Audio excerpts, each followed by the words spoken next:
All right, let's talk about how you can fit long text in a cell within Excel.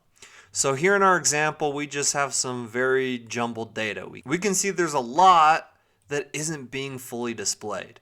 Now, obviously, you can go in and you can adjust the column size by clicking that column, clicking and dragging, and you can make that more visible. But let's say that this column cannot be expanded or adjusted. There are two basic ways that you can get this longer text to fit in a cell within Excel. Now, the first option is that you can wrap the text. So if I select the cells that I'm looking to adjust or fit within one cell, I can select those, go up to the home ribbon, and then find this little icon, which is wrap text. If I select that, you'll notice that that will wrap the text and fit that entire cell into one by expanding the height of the row. Now, the second way you can do is you can shrink the text. You can select those cells and right-click, go to Format Cells.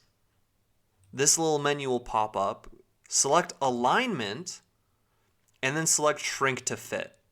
And then we'll go ahead and hit OK, and that will shrink all of that text to the appropriate size so that it can all be seen within that one cell. And there you have it. That's how you can fit long text within a cell in Excel. Thank you so much for watching. Please don't forget to subscribe and smash the like button. Thank you, and just have such a great rest of your day.